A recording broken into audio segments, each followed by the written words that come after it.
on camera. Good afternoon. My name is Dr. David Taylor. I'm the Vice President for Programs for the Association of the Study of African American Life and History.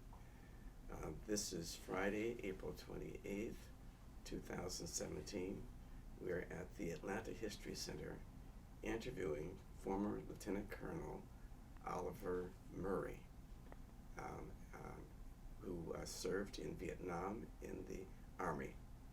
And we are here to collect his recollections of his life and experiences as relate to his service in the armed forces. Welcome, Mr. Murray. Thank you. For the record, would you state your name again and where you're from? I'm Oliver Eddie Murray, and I was born in Kingville, South Carolina. Okay. The date? Okay, I was born on May the 2nd, 1940. Okay. So I have a birthday coming up next week. Congratulations. Thank you. Could you give me a little bit of background about growing up in South Carolina? Oh, yes. And as a kind of foretaste to how you got involved in the armed forces. Okay. Well, as I said, I was born in Kingville, South Carolina, and if you Google that now, you'll find that that is a ghost town. It was a mill town when I was growing up. I went to school in Kingville, and we had a two-room school. That two-room school encompassed the 1st through 6th grade. That the school was divided by a partition, and the 1st, 2nd, and 3rd grades were in one room, 4th, 5th, and 6th grade in the other room. We had two teachers, and they were very good. And even though we didn't have telephones or what have you, this was in the early 40s, of course. If we did something wrong, by the time we got home, our parents knew about it, even though there were no telephones. Now, Kingville was a railroad town. They had a train station there, and the train station was, they had two parts of that train station, one for white and one was for colored.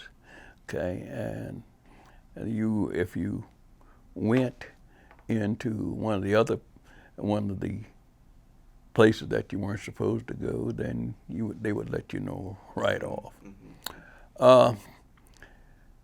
At an early age, I did pretty good in school. I did very well in school, in fact.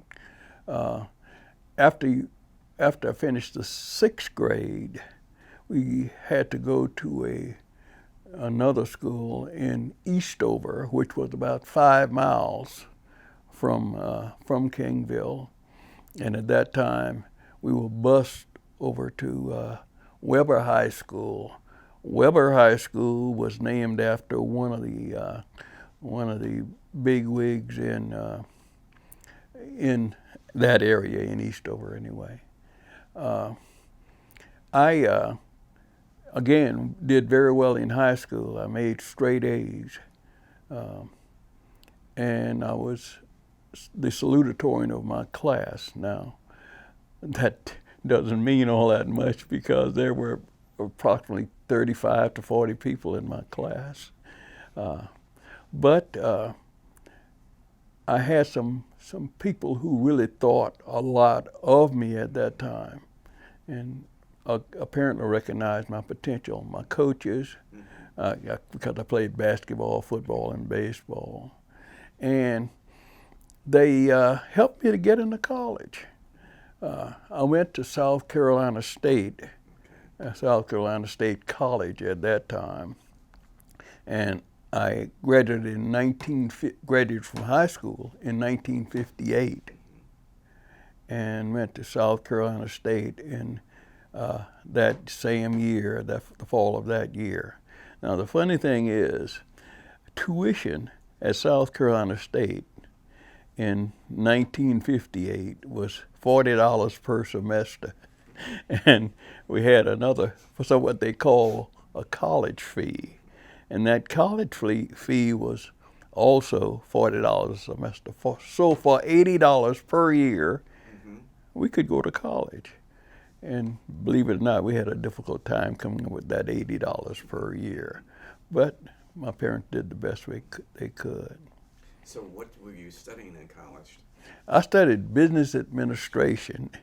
And now I sometimes regret that I studied business administration, because I thought later on, what am I going to do with a degree in business administration in South Carolina in 1958, in 1962 when I graduated. But anyway, one of the great things about it was we had ROTC.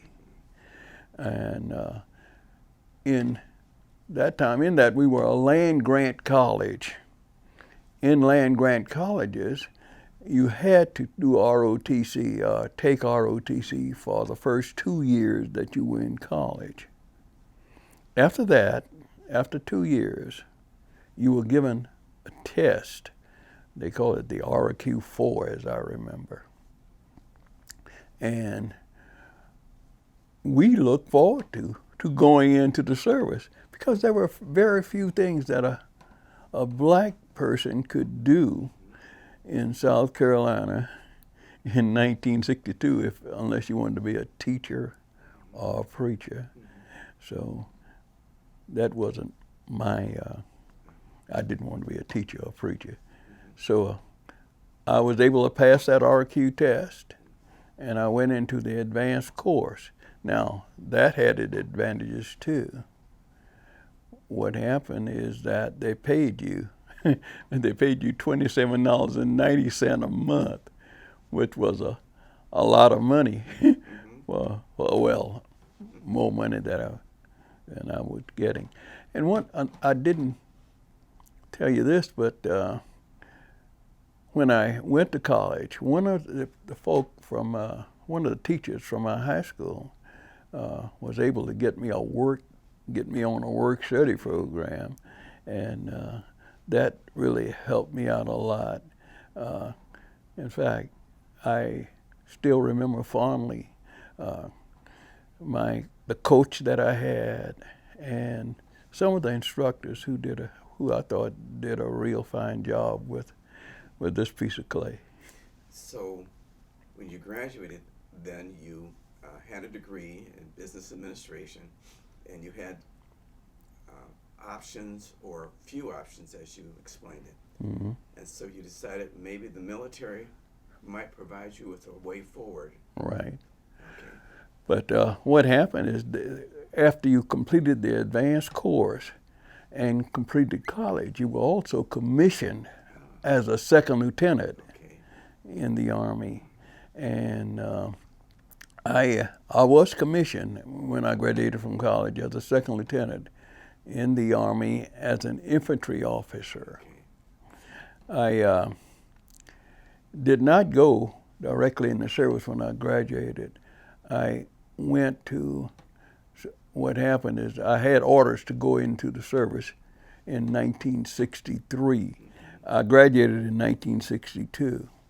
So what I did during the interim between 1962 and the time that I went into the Army in 1963 was I went to New York, and I lived in New York for a year. In fact, I met my future wife during the time that I lived in New York, and I became a insurance inspector. I used to write reports for insurance companies, and I did that for a year, and then went into the service. Okay. So then, after you did that for a year, you decided to sever ties, go into the service, and you went in as a second lieutenant. A second lieutenant. And when and where did you do your basic training? Okay. Officers, infantry officers are sent to Fort Benning, Georgia. Okay. So I was down there for, 2 or 3 months. I was at Fort Benning, and this is infantry officer basic course. And they teach you all map reading and get you in good physical shape and give you basically classes. So I was there for several months, and then I was reassigned to Korea. Okay, so we went to Korea by ship, by boat, the USNS Edwin D. Patrick, as I recall. And it took us about 28 days to sail out of Oakland and get to Korea. And that was my first experience, basically first experience as an officer in the Army. And out of country. Yeah. Okay. Yeah, we went we stopped in Hawaii for a day, sailed from there to Guam. Yeah, we were there for a day. Sailed out of Guam and went to Subic Bay in the Philippines, and then back up to Korea. So it was interesting. And the backdrop of all this, historically, is mounting tensions in Southeast Asia, with Vietnam being at the center of the discord that was about to take place. Mm-hmm. And so, were you aware of this at the time that you were in Korea, or? Not really. I wasn't aware of too many things at that time, but we went up to Korea, and my first assignment as an officer, as a platoon leader, I was a heavy mortar platoon leader, a 4-point deuce mortar, 4.2-inch mortar. And I recall it fondly because I had a real good company commander, and I don't know what happened to him. His name was Joe Pierce, and he was, believe it or not, from Alabama, and he was Caucasian. And I said, now if everybody in the service is like Joe, I'm going to enjoy this because Joe taught us, and he was just like, a company commander I thought a company commander should be. Unfortunately, after a few months, he had to leave. He rotated to someplace else, and you get somebody else.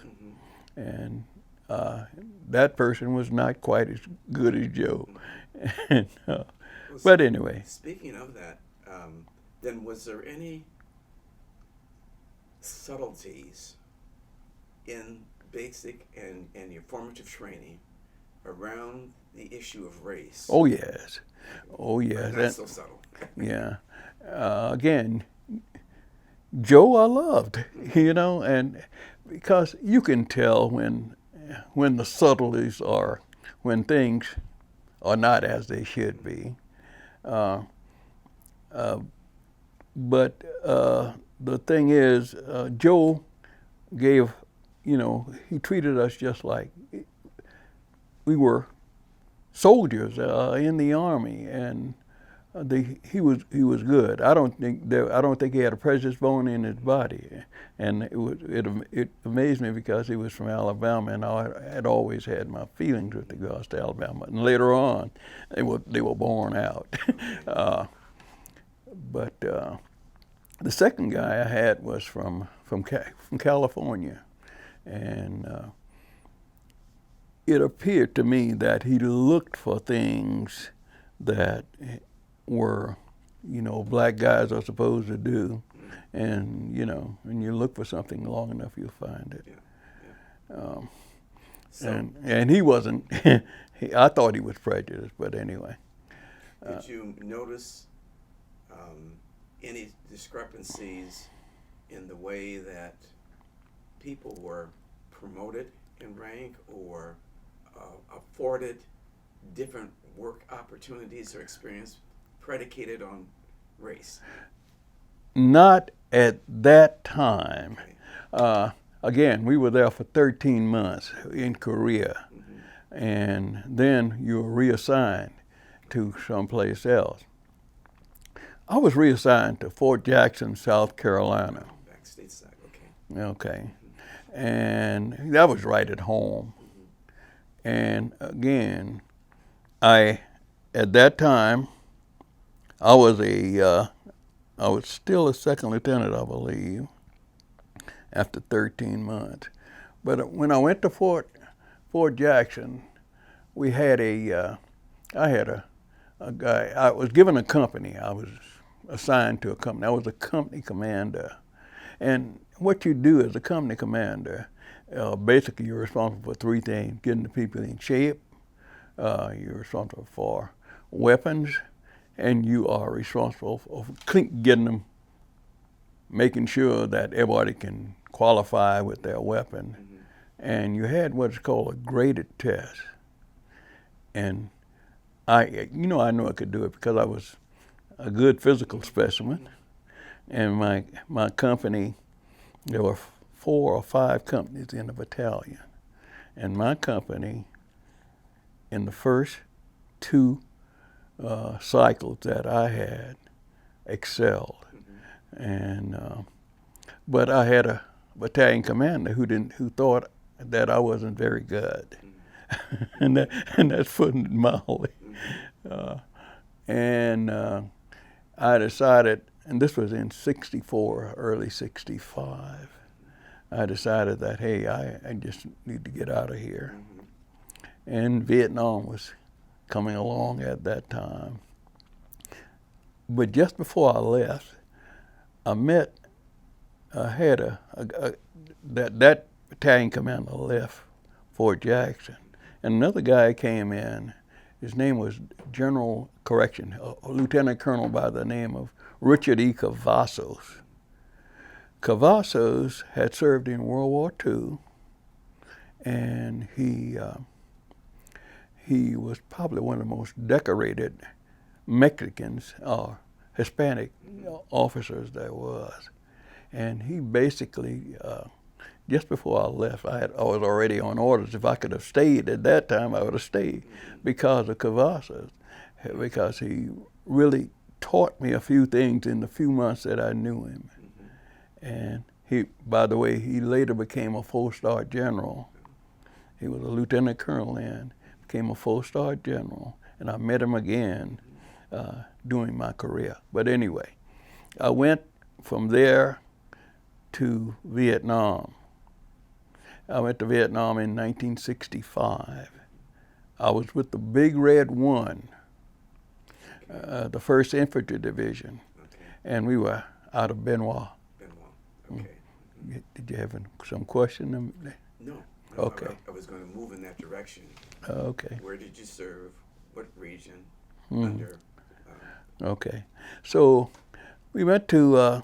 I went to Vietnam the first time, and I was the first officer type replacement that we had in Vietnam. Okay. And this was 65. Okay. And Big Red 1 had already just gotten there, and hadn't been there very long anyway. And we went to a place called Benoit, and we were there for a while, and then we moved to Long Binh, and we established a base camp at Long Binh. And first of all, I was with Headquarters Company. I'd really forgotten what I did with Headquarters Company, but it wasn't for very long. And then I was moved down to one of the line companies, and an infantry company, and given a platoon. I was the platoon leader for approximately 6 to 8 months. In February of 1966, we were on a search and destroy mission, in Benoit province, and I was wounded, and one of the other platoon leaders was wounded 2 times. And by the way, we still get together every once in a while. There are 3 of us, and one lives right here in Atlanta. Another person, 2 lives here in Atlanta, and one lives in Charlotte. And right now we're planning to get together sometime in early July, late June, to commemorate 50 some years that is going. But we were platoon leaders, and everything was pretty great. In Vietnam, I didn't worry too much about. Wasn't concerned too much about prejudice and discrimination, even though it existed there too. Mm-hmm. So, how did it manifest itself? Even though you weren't. Again, like I said, when you go someplace, people expected certain things that a black guy is supposed to do or is going to do, and they go out of their way to find it. Mm-hmm. And now, what am I talking about here?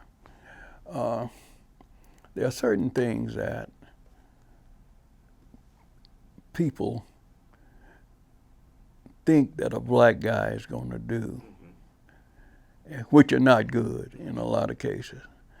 And if they can, I found that if early on, if they could find something that they could to hit you with, they'll do it.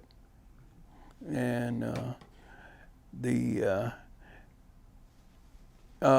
platoon, as the platoon leader, they would assign sometimes you the worst area.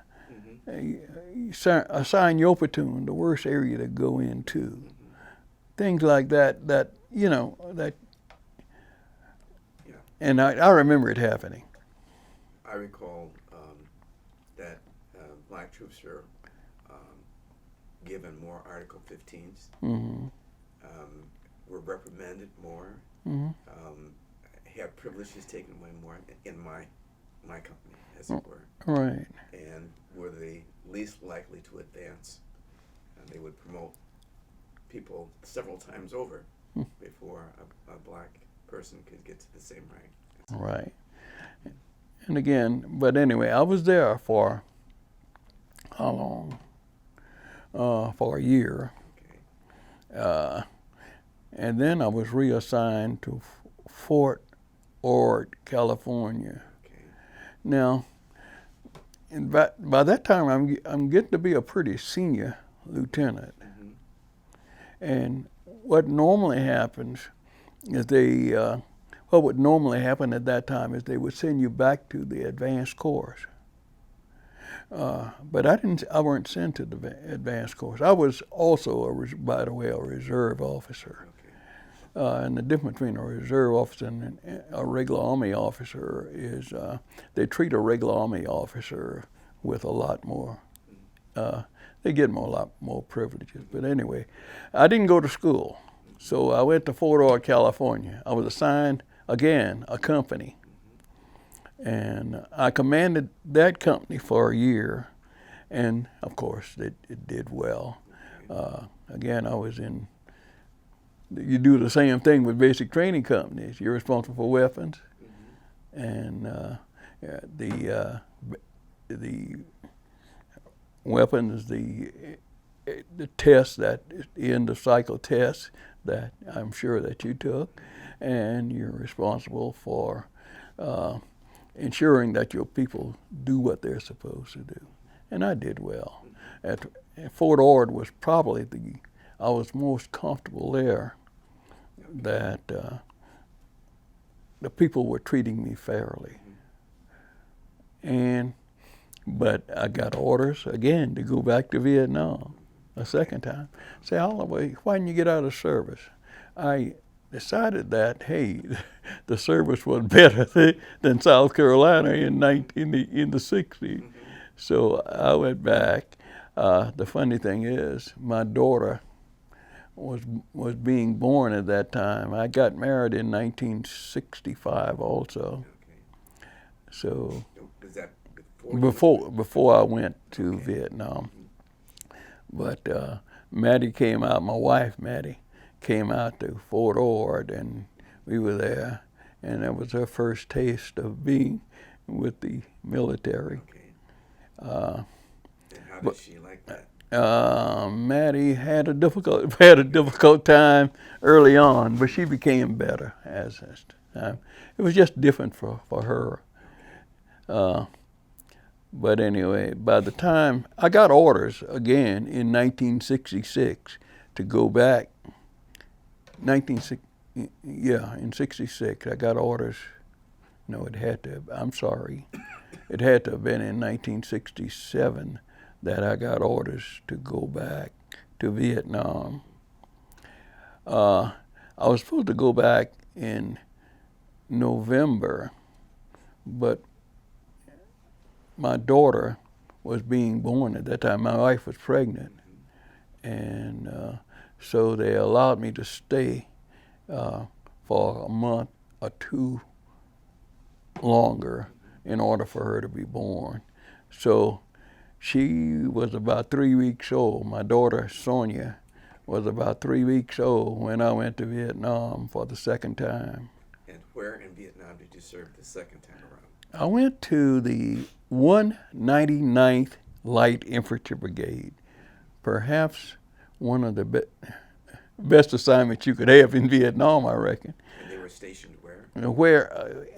Just north of Saigon, at a little place they call the Fishnet Factory.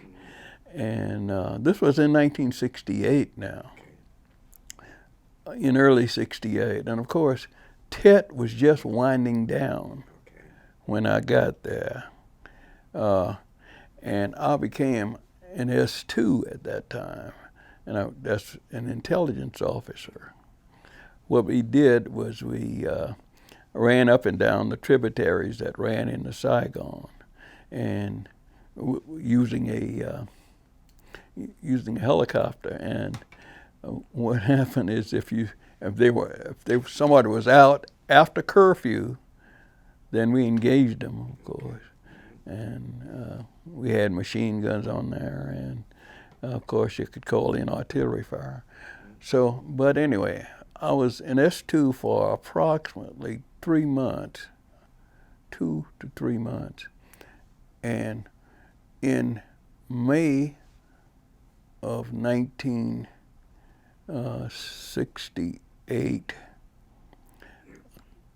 a company commander was killed in his base camp. A company commander, along with about 5 or 6 of his other people, and a whole lot of other people were wounded.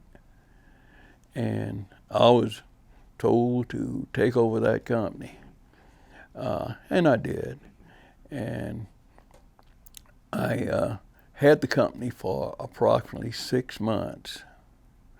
In August, well, anyway, the company commander was really a beloved type guy. He was a West Pointer, and he, his company really cared for him a lot. And I don't know whether I should say his name or not, but his name was Vesa Alakupi anyway. But Vesa was a very, very well-respected company commander in Vietnam, and taking over that company was probably one of the difficult things I've done. But so were you advanced in rank, or were you just? I was a captain at that time. Okay, I made captain once I got to Fort Ord, I believe. At Fort Ord. And so I took over the company in May of 1968. And in August of 1968, again, we did a lot of search and destroy missions, as you probably know, in Vietnam.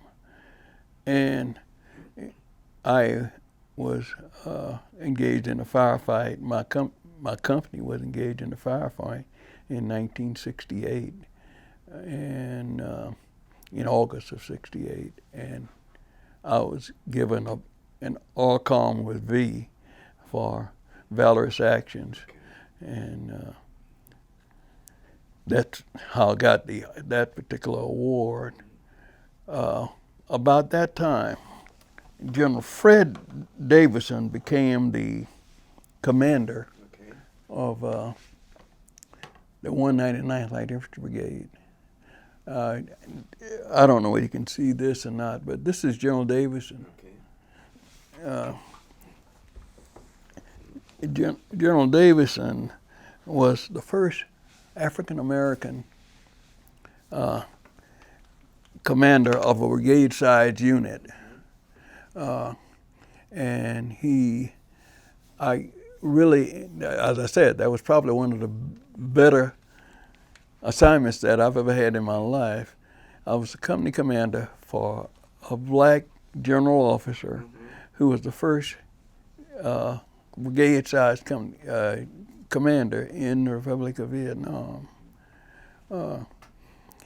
And when I left Vietnam, I was at Tonsanute Air Base, and a helicopter came in, and somebody came up to me and said, "You Major Murray?" Oh, I was Captain Murray at that time. Yep. Said, "Come on, I'm going to take you back up to the headquarters. The general wants to see you." And I got back up there to the headquarters, and he presented me with a Bronze Star, which was perhaps one of the best feelings that I had in the Army. But anyway, by the time after I left Vietnam, I went to Fort Carson, Colorado. And you left Vietnam when? To Fort in 1969. Okay. In early '69, and I went to Fort Carson, Colorado. And while I was there, I was, an S3 and an assistant brigade S3. And I was there for approximately a year. And during the time that I was there, my son, Jeffrey, was born. Jeffrey was born in 1970. I left there in '70, and they finally sent me to school, to the advanced course. And while I was at the advanced course, of course, they started what they call the all-volunteer army, and I served on that particular committee to recommend ways to get people to stay in the Army. So I was there, and I did very well in the advanced course, of course. And since I was at Fort Benning, I decided I'd go on airborne school. So I went to airborne school in 1970. I guess I was the oldest guy in there. I was 30 years old. And what happened is I was given the award as the outstanding person. I should have been, because I was the company commander. But anyway, after that, we went to Germany. I was sent to Germany at that time, and that was in 1970. So, and I was in Germany for 3 years, and I was an S3 of an infantry battalion. I was an armored brigade, and I was an S3 of a battalion, and then I became what they call the deputy installation coordinator, as such, basically responsible for all the people who lived on the post, and that was in Erlangen, Germany. Okay. So you went to Germany. You took your family? My family came over after about 3 months. Okay. My daughter was my daughter and son were very young at that time, so we were there for about 3 years. So we were there from 1970, latter part of 70, 71 to 1974. So how did that feel, being a person of color in Germany, in the Army? Was that any dissonance there? Or? I got along well with the with most of the folk there. And both the people who live off base and on the post. In fact, when I got ready to come back home, a lady came up to Maddie and said, "Can I hug your husband?" But because I get along well with people. A German lady. The on post, as far as jobs were concerned, black folks still got jobs that were not the ones that you get in order to advance, even as an infantryman. Am I being clear? Yes. Okay. But anyway, I did get a job as an S3 of the 1st Battalion, 46th Infantry. Now, an S3 is a real important job because you're responsible for all the training of 700 and some people, 750, all the training. And my boss was a West Pointer by the name of Goodenough, Fred Goodenough. And Colonel Goodenough thought a lot of me too, so we got along well. So, but that was about after 1 or 2 years. The first guy that I worked for also, I worked as an S4 for a fellow by the name of, a West Pointer by the name of Sanger. In fact, I for some reason or other, West Pointers and I hit it off pretty good. In fact, South Carolina State is, by the way, is called the West Point of the South because I think we've had about 18 or 19 people who've made general officer since we've had the ROTC program. But anyway, I was there for 3 to 4 years, and 3 years. And during the time that I was there, they had the bombing down at the Olympic down in Munich, if you recall. But anyway, and they had folk like ISIS, I guess you call it, because they called it the Biter Meinhof gang, and they were running around doing things. But anyway, after that, I got a pretty good assignment. Again, normally, in the normal course of things, after I left Germany, I would have gone to what they call the Command and General Staff College. I wasn't selected for the Command and General Staff College. I was sent, but I was sent to Fort Valley State College. Okay. So I said, now, since I'm at Fort Valley, I might as well do something with my life and do something for educational purposes. So you were sent to Valley State for what purpose? ROTC. ROTC. ROTC. I taught ROTC for 4 years when I was there. The commander, or the PMS, the Professor of Military Science, was a graduate of South Carolina State, by the way, named Marion Porter. And Marion is still down in that area.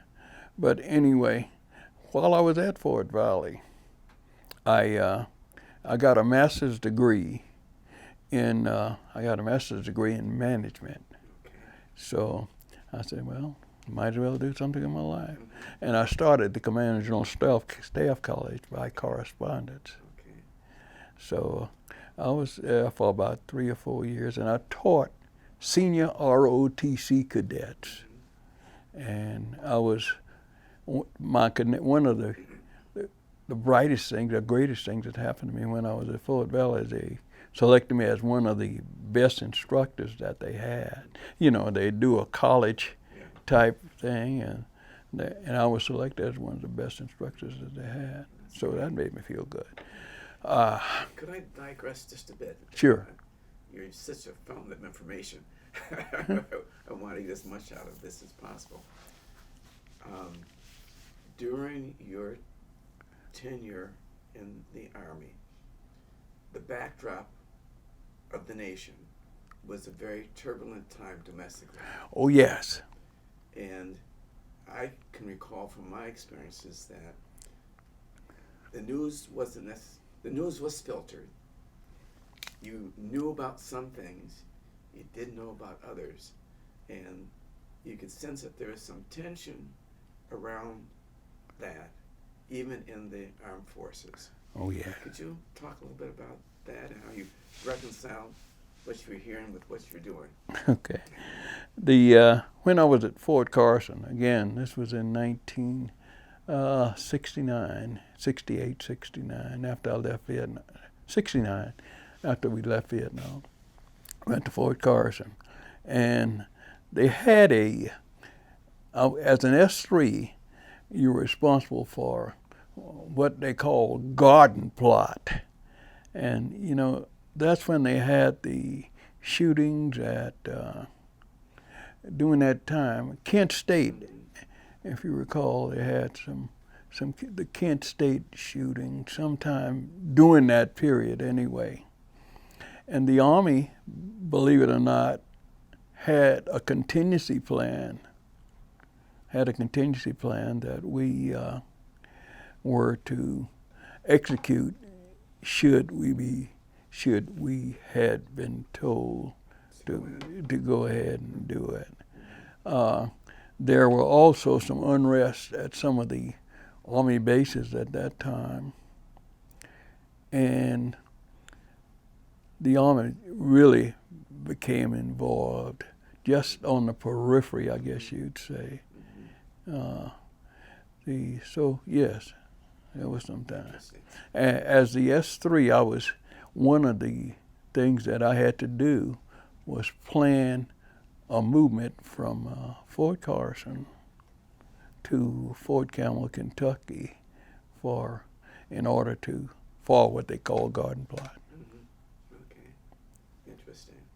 Mm-hmm. So were you ever conflicted at all about all this going on? Oh yes, of course you are. But the thing, you know, one of the things that always used to, I used to think that I was invincible, you know, and nobody was going to do anything to me. But and I think one of the guys from Vietnam always used to tease me. He said, when we got into a firefight, I said, he can't shoot me, can't hit me, you know. And he said, all of a sudden something hit him. So, but we still get along and do well. But anyway, yes, you're conflicted. As a black man, you are conflicted. Interesting. Okay, well, jumping forward then. Okay. Back to Fort Valley State. Fort Valley State. Again, I enjoyed Fort Valley too. I enjoyed teaching the students out there. And one of the things that I was really happy about was the number of officers that came out of Fort Valley who are doing so well in the service. I think that a couple of years ago, one of the people that I used to work with told me that they had about 4 or 5 officers who made full colonel the first time, you know.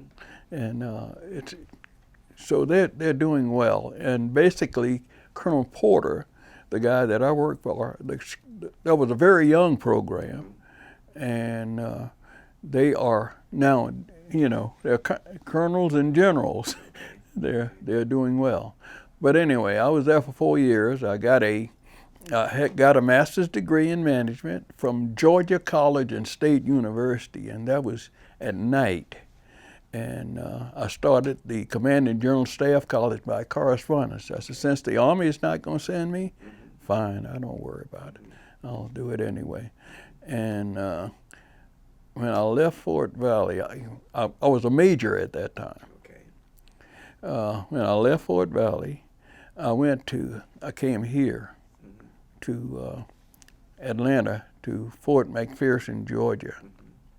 And I was assigned to the Deputy Chief of Staff Personnel Office. And what I was responsible for was tasking units to provide augmentees for joint training exercises all over the United States and in Korea, Puerto Rico, all over the place. But anyway, I think you might have heard about the exercise they're having in Korea now. My job was to provide people to fill slots in those, and that was pretty interesting. But I was at FORSCOM for 3 years, and then I was tasked myself. One of the things that happened when I was there is I was a major, but I got into a lieutenant colonel slot. The boss saw how I was doing, and he thought I was doing a good job, so he gave me a lieutenant colonel slot. And I thought that was great of him. His name was Bob Johnson. And Colonel Johnson used to used to also task people to sit on boards for promotion. And later on, what he did was he saw my record, and he said that your record doesn't reflect what you are. So what he did, I was ready to be promoted to lieutenant colonel. So he went and he sat on the board himself to basically help me. And he said when he came back, he couldn't tell you whether you were promoted or not, but he just looked at me, and basically I knew that I was going to be promoted.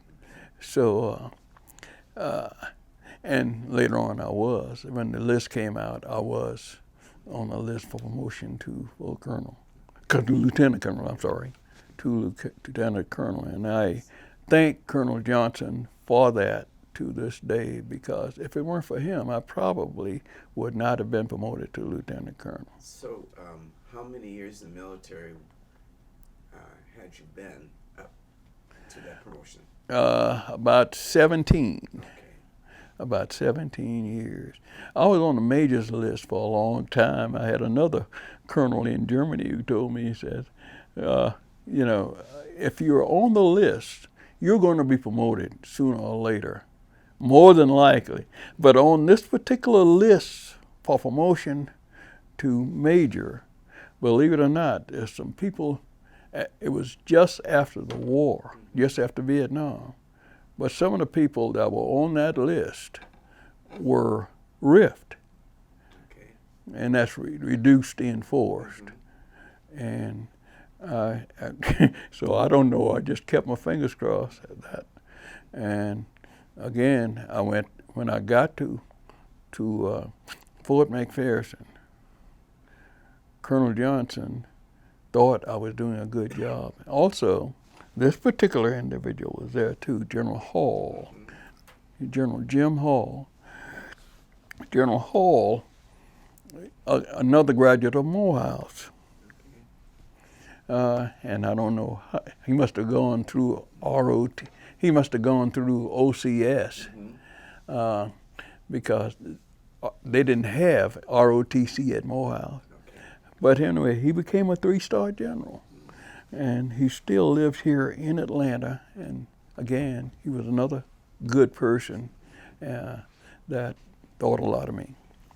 So you were here at Fort McPherson And how many more years in the military once you achieved the rank of lieutenant colonel? Well, you have to serve for at least 3 years in order to serve, to retire as a lieutenant colonel. But the thing is, what happened then is there was something that was established in about 1981 called 80 or 81 called Third United States Army. I guess you've heard of them now. But what they do is they're responsible for all the forces in Southwest Asia, in the Middle East anyway.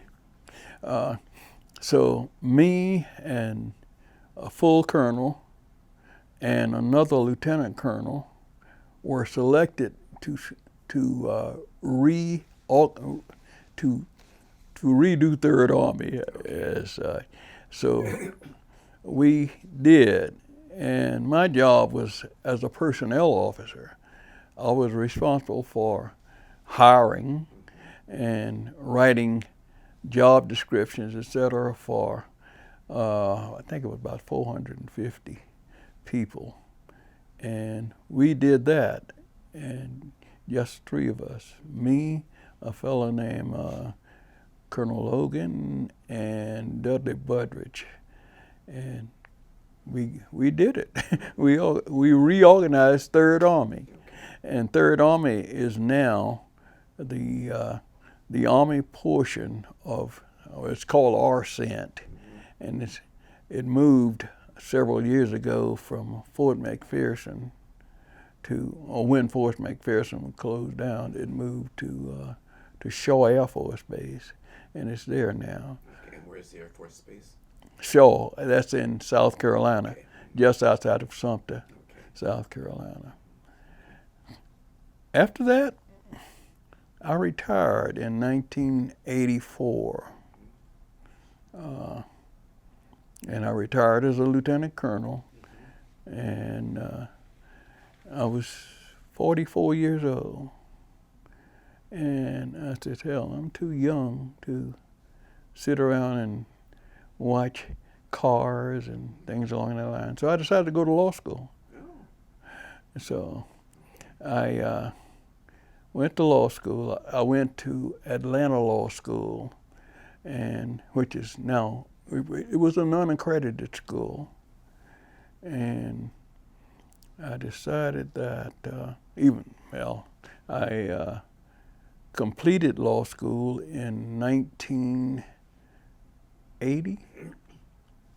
No, it had to be 1990. 1990, at the same time that my daughter completed college. The one that was born when I was just going to go to Vietnam. She graduated from Howard at about the same time. And so I was retired from the Army, I went down to the Solicitor General's office here in Atlanta and told him that I would, if I had just sent him a resume, my thought process was, hell, they're not going to hire me. First of all, you're old, and then, they don't have very many black people in the Solicitor General's office, lawyers. So I said, I'll work for you for nothing, for free, if you consider me when I hadn't passed the bar at that time. And when I passed the bar, if you consider hiring me. So the fellow named Jim Webb down there, he was the Solicitor General.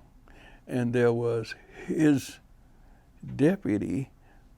His deputy was a female whose father was a military guy.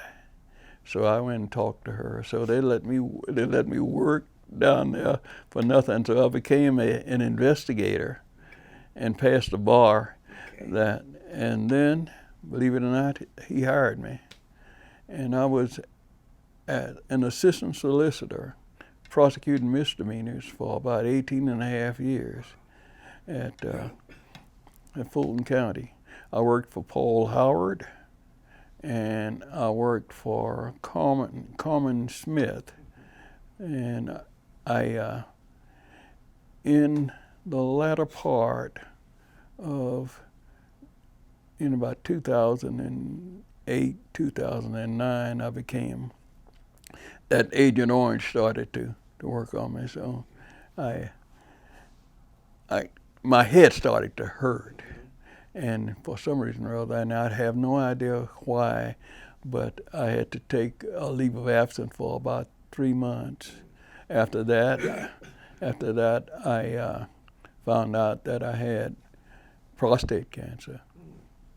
And after that, I had heart problems. And so I said, hey, it's about time for me to do something else. So I retired from Fulton County in January 2009. And, well, I'm on my other life, my next life now. That's great. That's great. Working around in my garden. Looking back from whence you came and the conduit, the military, and ending, have you had any regrets, or have you seen things that might have been different, or has your life in the military been singularly different than others who are black and have gone the same track? Not really. There are a lot of black officers who have not attained their full potential. I know some officers who were riffed, who I thought were outstanding officers. After they finish with you, they did some stuff that were not good. And then I met some finer people in the Army. And if you could get all those people who were concerned about you, and concerned about what happens in the Army, like the first guy, like I tell you, Joe Pierce, out of Alabama, Richie Cavazos, out of Texas. There was another guy at Fort McPherson who was basically an alcoholic, but he was probably the smartest guy that I think I've seen in my life. Bob Johnson, out of Tennessee. All these people were people who were concerned about you as a man and as an officer, and would go out of their way to help you. But there were people that I met that would go out of their way to hurt you too. And as a result, and a number of black officers that I know did not attain the ranks that they should have. A good friend of mine, in fact, the Army recognized that too. There was the first, maybe he wasn't the first black secretary of the Army, but during the time that I was in the service, he convened a board to check the records of black officers to determine, whether they had been discriminated against. And he found that there were a number of black officers who they recognized had been discriminated against. And he took action. And some of those officers who had been put out of service were called back to active duty and were allowed to retire. And I know several of them. Yeah. Interesting. Turning the corner a little bit, we've had a great controversy about the Veterans Administration and the services that were provided or not provided relative to need. Did you have any difficulty with the Veterans Administration around specific health issues that you had that were really born out of your experience in Vietnam?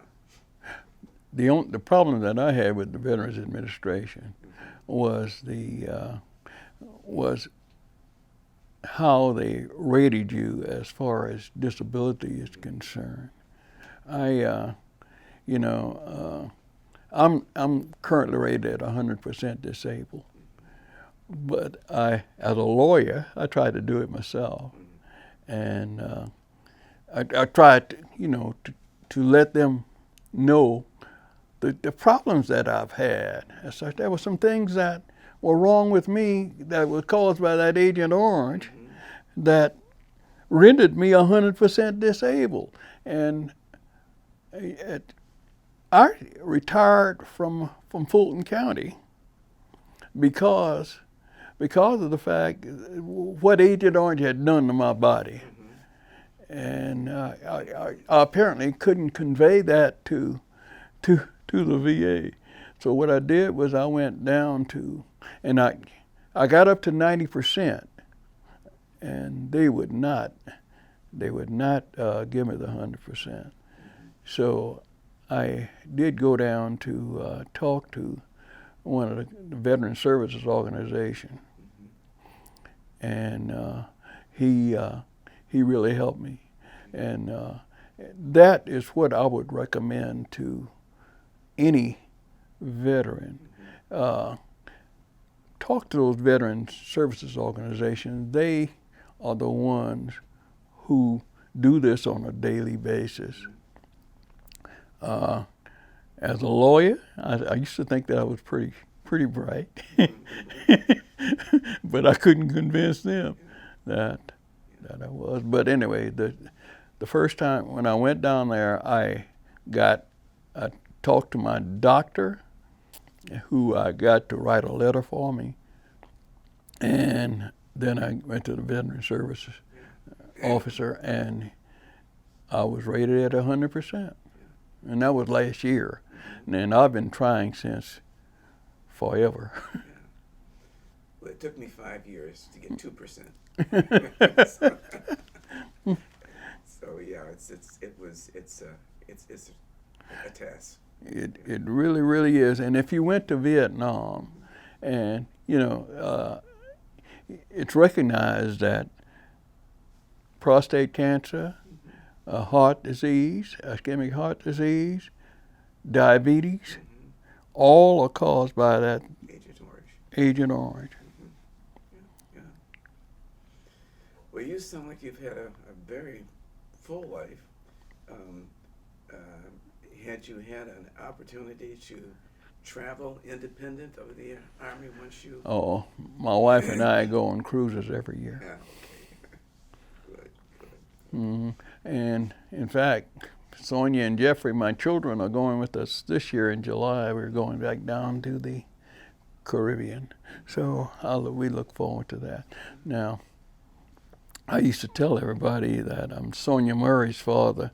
Sonia was she was a music critic for the Journal-Constitution for about 18 years and took a buyout. Yeah, and Jeffrey who graduated from Georgia Tech and Emory with an MBA, is working for IBM now. So I'm really proud of both of them. Great. Well, for future generations who might hear this tape and see it, what are your final thoughts and recollections? Again, I have very few regrets from where I came, and I stumbled. I guess my life was not planned. It happened because of circumstances. I would say that for future generations of black people, I would strongly recommend that you get all of the education that is available to you. When I completed law school, I had gotten everything every bit of education that the GI Bill afforded me. I had a master's degree. I had a BS degree when I left college. I got a master's degree from Georgia College and State University, and I got a law degree, all paid for by the service. Take advantage of educational opportunities. That would be my, and my recommendation. Great. Well, this has been an outstanding interview. You've given me a lot of insights that I didn't even have, and I'm a veteran. And I just would wish that going forward you're able to travel and do all the good things that life has to offer. Well, God has been good to us, to me and Maddie, and I don't have very many regrets. There are good people in this world, and there are bad people who are not so good. I don't think they're bad people. People who are just not quite as good. And so again, we got these three guys. We get together. We were platoon leaders in 1965, and we still get together and tell lies and that type of stuff. I'm assuming that a lot of what you have to offer is in these books here. Oh, yes. So would you like to talk about that a little bit? Okay. Well, this is one that I'm really proud of, and it's one of the newer ones.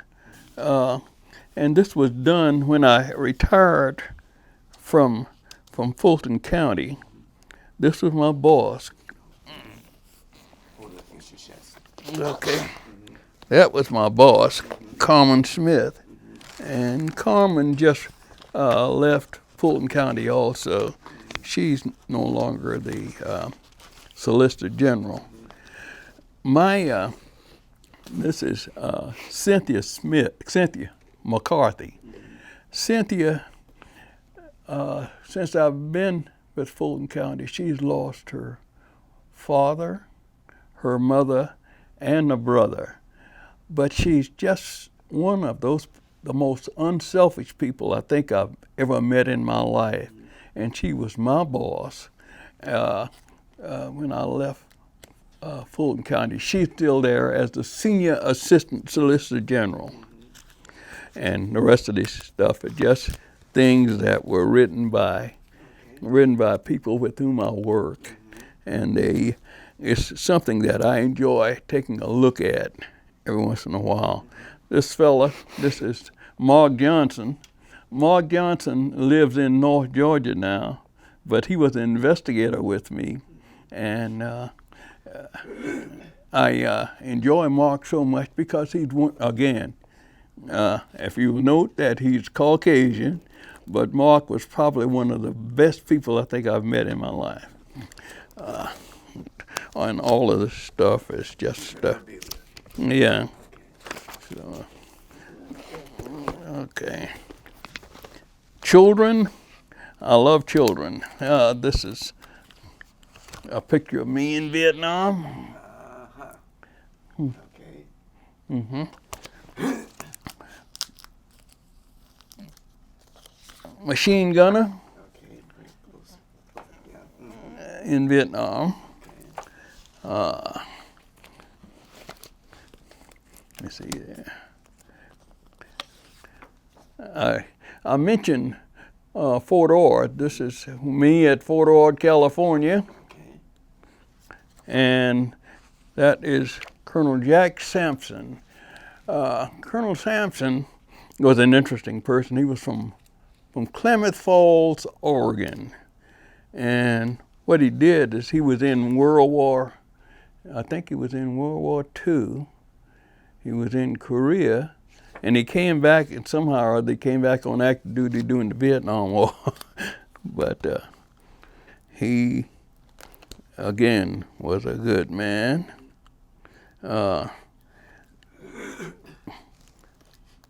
I was listed in the 1961-62 edition of Who's Who Among Students in American Universities and Colleges.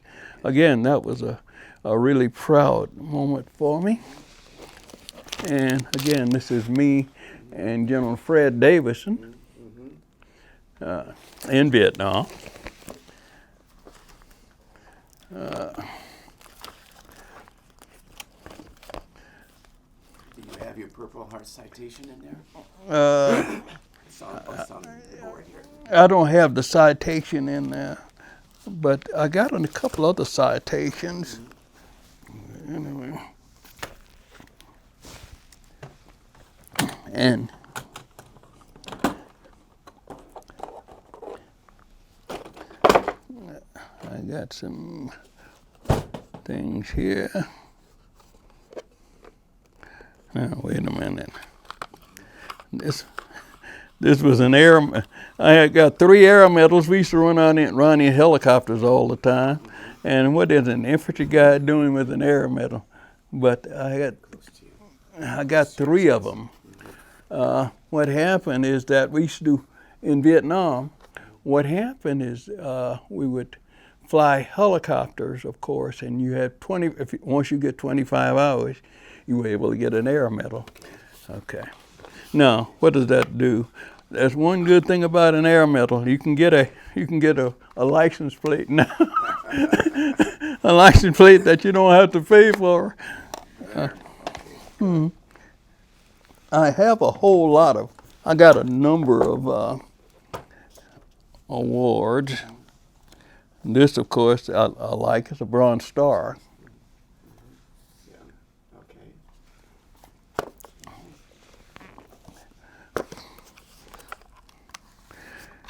Oh, here's a Purple Heart.